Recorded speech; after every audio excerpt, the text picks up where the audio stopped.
este asunto. Entonces, les decía que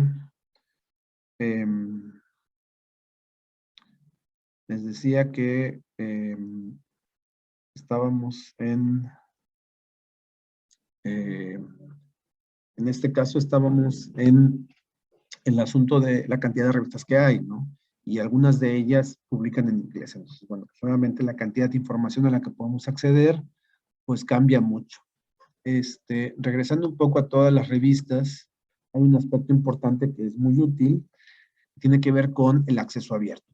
Entonces, vamos a buscar una revista, por ejemplo, esta revista que dice Journal of Behavioral Addictions, tiene este candadito que significa acceso abierto. Entonces, vamos a darle clic para ver a dónde nos manda. Vamos a ver que es una página que habla varias características de la revista, sobre todo en relación a las métricas, y habla de qué cuartil está y todo eso. Vamos a entrar en detalle con eso, pero vamos a darle aquí donde dice homepage para que nos mande específicamente a el journal. Y eso pues obviamente vemos todo lo que hay y toda la información que tiene, y entonces podemos irnos a un volumen, iniciar la búsqueda de la información aquí. Entonces, por ejemplo, aquí habla acerca de un comentario, ¿no? Acerca de medidas de política pública en relación al trastorno del juego patológico, ¿no?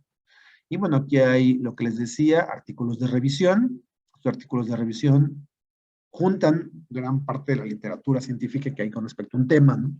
Y bueno, nos sirven como para saber de manera general qué es lo que hay, pero sí es importante identificar de manera específica estudios particulares, que es lo que vemos aquí abajo en lo que se conoce como, bueno, aquí le ponen reportes completos, pero en otros lados son artículos originales, artículos de resultados primarios, etcétera, ¿no? Hay muchos nombres que se le pueden dar a esos artículos, y la idea es que son estudios que tienen resultados. Entonces, nosotros le damos aquí, nos va a salir el artículo completo, ¿sí? Y bueno, pues podemos descargarlo inclusive, porque está en acceso abierto. Es importante el punto del candado. Entonces, en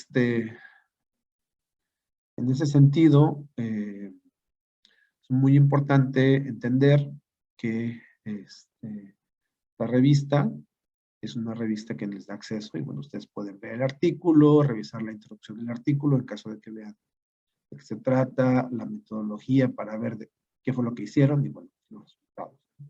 Entonces, no nos vamos a tener tanto en eso, no es como el momento para eso, pero la idea es que ustedes tengan claro cómo pueden acceder a la información. Un punto adicional que quisiera comentar tiene que ver con las métricas nuevamente de las revistas, porque este es un punto muy importante. Todas las métricas de las revistas básicamente se basan en un aspecto que es las citas, ¿no? Entonces, ¿qué significa eso, no? Vamos a irnos a Scopus, ¿sí? Entonces, básicamente lo que dice, pues aquí vamos a poner mi nombre. Y pues aquí aparezco yo, ¿no? Entonces, lo que suele aparecer es un poco la cantidad de artículos y las citas que alguien ha recibido, ¿no? Entonces, en mi caso en particular, yo tengo 102 citas a 84 documentos. ¿No? ¿Qué significa eso? Que hay 84 trabajos que se han publicado en revistas que están indexadas o indizadas en Scopus, en distintos cuartiles, y de esos 84 han citado 102 veces cualquiera de mis trabajos, ¿no? Hay más citas que documentos, pero a lo mejor algunos citan 2 o 3 veces, perdón, 2 o 3 trabajos que yo he hecho. No es que me hayan citado 2 o 3 veces, ¿no? Sino es 2 o 3 trabajos de los que yo he hecho, ¿no? Entonces, en ese sentido, es importante saber que, aunque la citación es una práctica que ustedes llevarán a cabo cuando realicen su trabajo, las citas que ustedes hagan no van a contar para fines de esto, porque lo que cuenta son las citas que se hacen en publicaciones que están indexadas. Tiene que haber sido publicado a través de un proceso de revisión de pares, donde lo revisan investigadores independientes, y entonces determinan que está bien, y ya pasó un proceso editorial, y son de derechos, y entonces se publica el artículo, y ya entonces pueden decir, ya les aparecerá la cita. Entonces, bueno, y bueno, pues obviamente nosotros lo vemos aquí y ya con eso nos sirve para decir si tenemos más o menos prestigio y así podemos ver nuestro avance, nuestra carrera de investigadores, ¿no? Entonces, obviamente, un punto muy importante aquí es el uso de estas fuentes, ¿no? Entre más fuentes usemos de más calidad, podemos decir que estamos retomando la evidencia más importante que hay con respecto al tema de estudio que vamos a utilizar.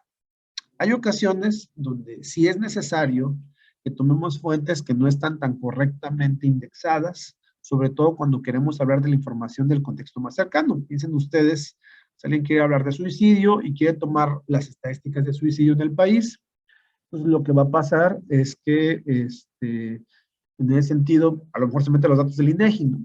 Entonces, el INEGI genera datos oficiales basados en el CEMEFO, el Servicio Médico Forense, que reporta las causas de muerte. Y entonces eso se reporta a INEGI, INEGI publica esa información. Esto no está publicado a través de una revista científica, sino a través de reportes institucionales. ¿Por qué podemos considerarlo? A pesar de no ser un reporte científico, bueno, porque una es la información oficial que genera un país, y entonces eso, más allá de la validación y todo eso, nos dice, por lo menos esto es lo que sabemos y por lo menos esto es lo que se está haciendo público. Primer punto. Dos, porque no va a estar en otra fuente. ¿Sí? Entonces, ante la ausencia de las fuentes de información específicas que nosotros necesitemos, pues entonces vamos a buscar información ahora sí que en donde caigan. Esto ocurre mucho cuando queremos hablar de hallazgos locales, por ejemplo en México, porque mucha de la información suele no publicarse en revistas de impacto alto, ¿no? O sea, revistas que tienen un SJR alto o un factor de impacto alto, eso es que están en el cuartil 1 en CIMAGO, y pues entonces obviamente terminamos buscando esa información para decir qué es lo que hay en México, ¿no? Entonces, esa es una excepción a este asunto de utilizar las revistas de hasta arriba. Y bueno, pues finalmente, la importancia aquí normalmente de utilizar información que tenga alto valor y sobre todo fuentes de alto prestigio.